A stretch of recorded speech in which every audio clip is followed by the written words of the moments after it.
Before Volodymyr Zelensky could even step into the room, the message had already been sent.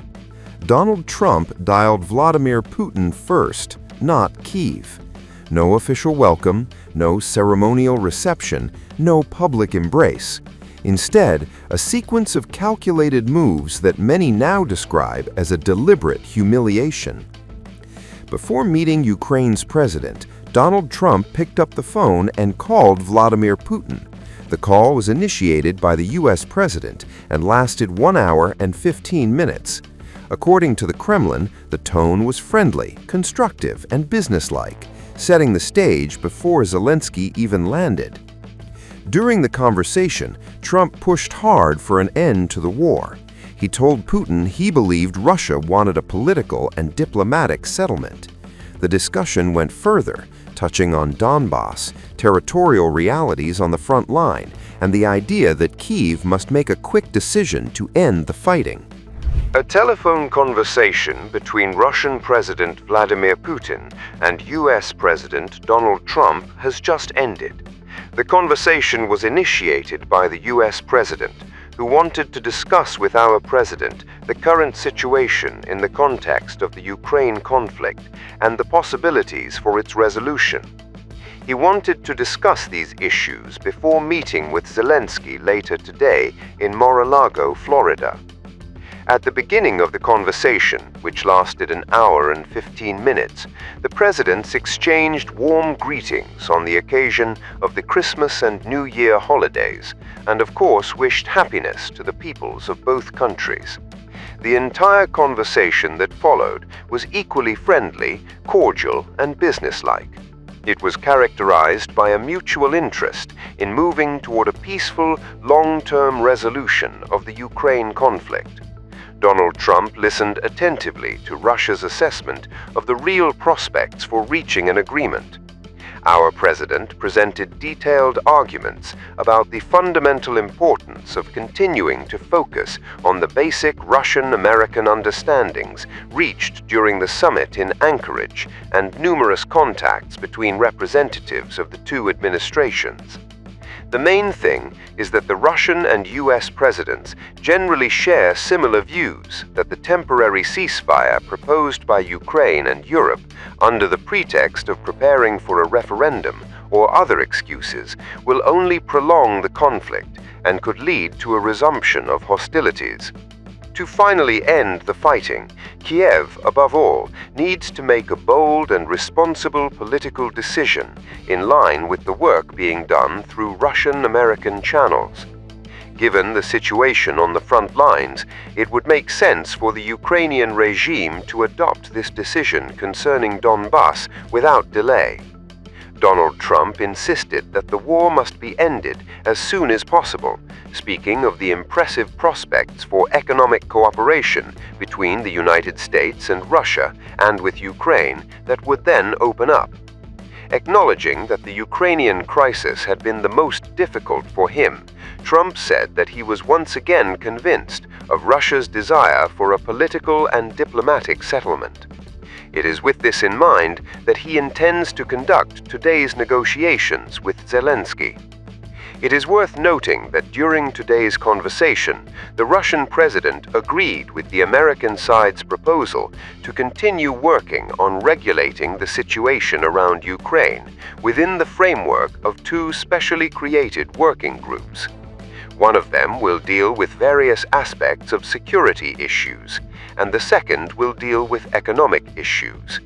The parameters for the start of these working groups will be agreed upon in the near future, most likely in early January. Vladimir Putin and Donald Trump agreed to speak again by phone following the US president's meeting with the Ukrainian team in Mar-a-Lago this evening. Putin and Trump reportedly agreed that a temporary ceasefire, framed around a referendum or territorial pause, would only prolong the conflict. According to Moscow, the real end to hostilities depends on decisions made in Kyiv. Two working groups were proposed to continue peace efforts. Christmas greetings were exchanged. Then came Zelensky. Earlier, he landed in Miami with no official reception, No red carpet, no senior U.S. officials waiting at the tarmac, just a handshake with Ukraine's ambassador, a scene strikingly similar to his recent arrivals in Brussels and London. No suit, no ceremony, no presidential welcome.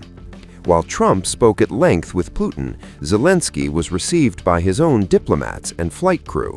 In diplomacy, optics are signals, and this one was impossible to miss. By the time Trump and Zelensky finally sat down, the hierarchy was clear. Moscow had been consulted. Kyiv had been kept waiting. Whether this was strategy, pressure, or a warning shot, the sequence itself told a story. And in this war, timing is power. President, do you think Putin is serious about peace this time? I do. I think he is. I think they both are. What was your message to Mr. Putin? Gotta make a deal. Gotta get it done. Too many people dying. And I think both presidents want to make a deal. We believe that they're going to brief you. What do you expect? Do you need Putin again soon? Depends. I do believe that we have the makings of a deal. It's good for Ukraine, good for everybody. It's very important. There's nothing more important, in my book. We settled 8 wars, and this was the most difficult one. I thought it would be in the middle of the pack. This is the most difficult one, but we're going to get it done. We're going to have a great meeting today.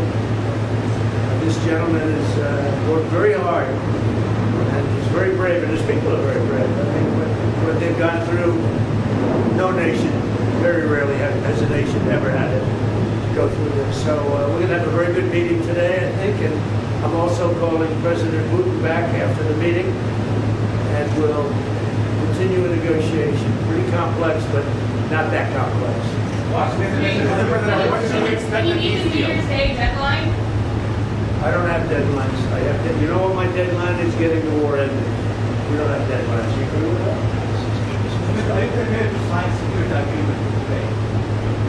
Well, it depends what the security agreement says. What a dumb question. Nobody even knows what the security agreement is going to say. But there will be a security agreement. It'll be a strong agreement. And the European nations are very much involved in that. They'll be very much involved in protection, etc. But the European nations have been really great. They're very much in line with this meeting and getting a deal done. They're terrific people. I think you can say that. There's nobody there. They all want to get it done, and they've been very supportive, I think.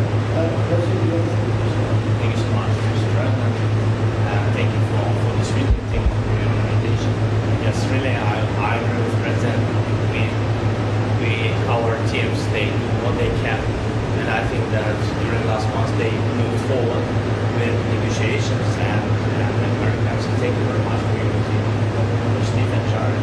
And they worked very well, I think. And they worked on different documents. And I hope that all these documents can bring peace as quick as possible. So, and I agree with the President that we're in the European yes, and the President is in contact with them, and maybe we'll contact with them. We can go Today. What made you want to come in person to meet the President today? Sorry? What made you want to come here to Mar-a-Lago to meet the President today? What? Yeah. What? Why today? So, we spoke about our teams. They work on 20 points plan. Then they worked on prosperity and security document. And 20 points plan is very important. We have to discuss. And sequencing. Very important. Our teams talked about strategy, how to make step by step and to bring this closer, and we will discuss this strategy. Mr. President, are you going to make territorial concessions? We will speak about 20 points plan. In 20 points plan, 90% by the way was done by our 2 teams. I think they made a great job, great work, and yes, we will discuss these points also. And there are great economic benefits for Ukraine also, because there's a lot of rebuilding to do. There's a lot of wealth to be had, and they have great wealth. Potentially, they have great wealth. They want to get started, but there's a great economic benefit for Ukraine in what we're talking about. President Trump, some are saying that the recent attacks in the past couple of days that Russia's staged against Ukraine shows that President Putin isn't serious about peace. What is your reaction to that? No, he's very serious. I think, I can say that I believe Ukraine has made some very strong attacks also. And I don't say that negatively. I think you probably have to. I don't say that negatively. But I think, now he hasn't told me that, but there have been some explosions in various parts of Russia, and it looks to me like, I don't know, I don't think it came from the Congo. I don't think it came from the United States of America.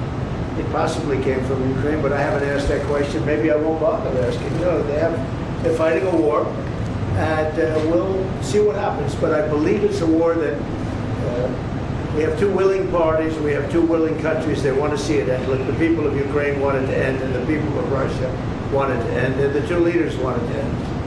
Mr. President, on the economic benefits for Ukraine, Europe is holding some billions in frozen Russian assets. Do you believe that should go to Ukraine to help rebuild, or go back to Russia? None of that's been determined, but it'll go. It's going to go very quickly. I think we're in final stages of talking, and we're going to see. Otherwise, it's going to go on for a long time. It'll either end, or it's going to go on for a long time, and millions of additional people are going to be killed. Millions.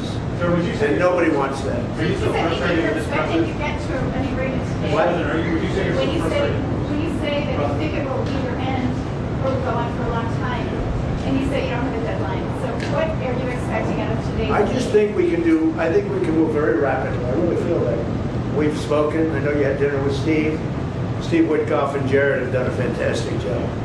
And everybody has. Mark has been incredible. The whole group has been, our group has been incredible. And Ukraine appreciates it, and Russia appreciates it. They both want to see it end, and we're going to get it ended. Thank you very much, everybody. Thank you. Thank you so much. We'll see you, I think, at the end, but I do think we'll call Europe also. We're going to speak to the European leaders. Thank you very much.